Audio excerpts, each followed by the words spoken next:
तो आजकल इस मौसम में वायरल काफ़ी फैला हुआ है, तो इस दौरान क्या कुछ हमें करना चाहिए? क्या कुछ सावधानियाँ बरतनी चाहिए? किस तरह से आप और हम स्वस्थ रह सकते हैं? तो इन सब जानकारी के लिए हमारे साथ ओंकार अस्पताल से MD physician doctor Bhanu Pratap ji हमारे साथ हैं, तो उनसे जानेंगे कि क्या कुछ सावधानियाँ रखें, किस तरह से वायरल से बचा जा सकता है? जी, डॉक्टर साहब नमस्कार। नमस्कार जी, मेरा नाम डॉक्टर भानु प्रताप है। मैं ओंकार अस्पताल में काम कर रहा हूँ। जैसा कि आप सभी जानते हैं आजकल मौसम बदल रहा है और बदलते हुए मौसम के साथ क्या रहता है कि इन्फेक्शन होने के बहुत ज़्यादा संभावनाएँ बढ़ जाती हैं। तो इसमें हमारी सावधानी की भी उतनी ही ज़रूरत पड़ती है कि हम उस तरह की सावधानियाँ बरतें ताकि इस तरह के होने वाले इन्फेक्शन से बचा जा सके।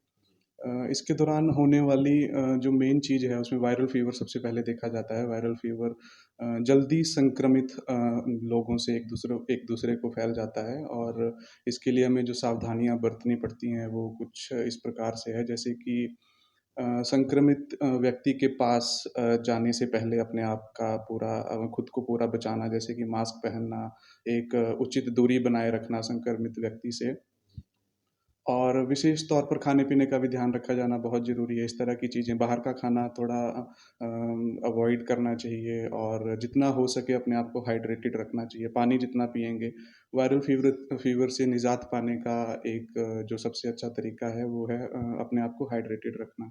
तो जितना ज़्यादा आप पानी पिएँगे उतना आपके शरीर के लिए बेहतर है और गर्म चीज़ों का आप उपयोग कर सकते हो जैसे कि सूप हो गए या इस तरह से बेसिकली इसके पीछे का जो फैक्ट है वो भी यही है कि अपने आप को अपने शरीर में ज़्यादा से ज़्यादा पानी की मात्रा को बढ़ाना और आराम करना, एडिक्वेट रेस्ट लेना भी इसके लिए काफ़ी लाभदायक है।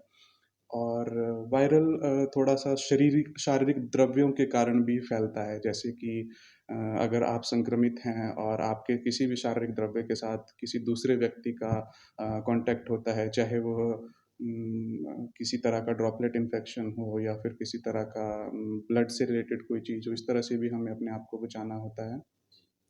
तो इस प्रकार की सारी ये चीज़ें कर आप अपने आप को वायरल इन्फेक्शन से बचा सकते हैं। और जैसा कि आप सभी लोग देख रहे हैं आजकल मौसम में भी काफ़ी बदलाव है, हवा में भी थोड़ा स्मॉग रह रहा है, तो उसके लिए भी जितना हो सके मास्क का यूज़ करें, स्टीम का यूज़ करें।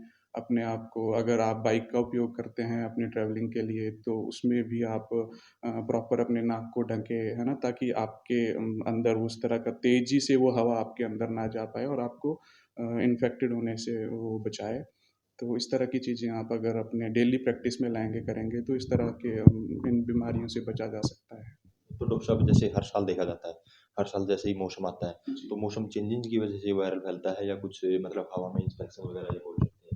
थोड़ा मौसम चेंजिंग की वजह से भी होता है और इस दौरान क्या होता है कि जिस तरह से मौसम बदलता है, कई बार बारिश का मौसम रहता है या फिर हवा में ठंडक आ जाती है, तो कई बार जैसे कि एक हम उदाहरण लेते हैं बारिश का मौसम जैसे ही जाता है तो गलियों में पानी इकट्ठा हो जाता है ना? उस पानी में लार्वा उत्पन्न होता है, लार्वा के साथ इस तरह के जीवाणु, मच्छर मक्खियाँ, बैक्टीरिया इस तरह की चीज़ें पैदा होती हैं जो अपने आप में इन्फेक्शन को वायरल इन्फेक्शन को कैरी करती हैं।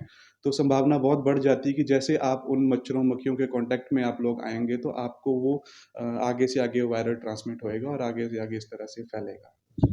तो जो व्यक्ति संक्रमित हैं, तो हाँ जी। उनको अपने परिवार से अलग रहना चाहिए, किस तरह की सावधानियाँ बरतनी चाहिए ताकि और जो परिवार के सदस्य हैं उनमें वायरल ना हो? जी, बिल्कुल, ये बहुत सही आपने सवाल पूछा है।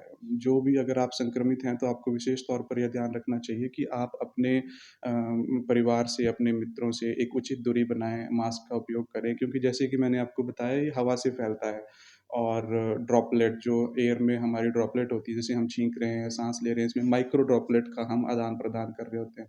तो अगर आप एक उचित दूरी पर नहीं हैं और सामने वाले व्यक्ति को अगर संक्रमण है, तो इसकी बहुत ज़्यादा संभावना है कि आपको भी होगा। तो अपनी फैमिली में, अपने दोस्तों से इस दौरान अगर आपको लगता है आपको सर्दी, खाँसी, जुकाम है, तो उस दौरान आपको एक उचित दूरी बनाए रखने में ही मतलब आपकी फैमिली की और आपकी भलाई है।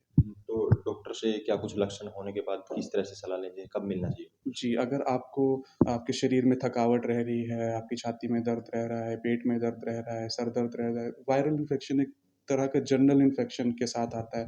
इसमें आपके सारे ही अंग इन्वॉल्व हो सकते हैं, जैसे आपको सर दर्द भी हो सकती है, लेथार्जी हो सकती है, शरीर में थकान रहना, जोड़ों में दर्द रहना, पेट की समस्याएँ, पेट में दर्द रहना। अगर इस तरह का आपको लग रहा है कि कोई भी 2-3 चीज़ें आपको साथ में आ रही हैं, जैसे कि सर दर्द है, पेट में दर्द हो रही है या फिर बिना किसी कारण के आपको थकान रह रही है और ख़ासकर आजकल के मौसम में जो हमारे पास सर्दी, खाँसी, जुकाम है ना?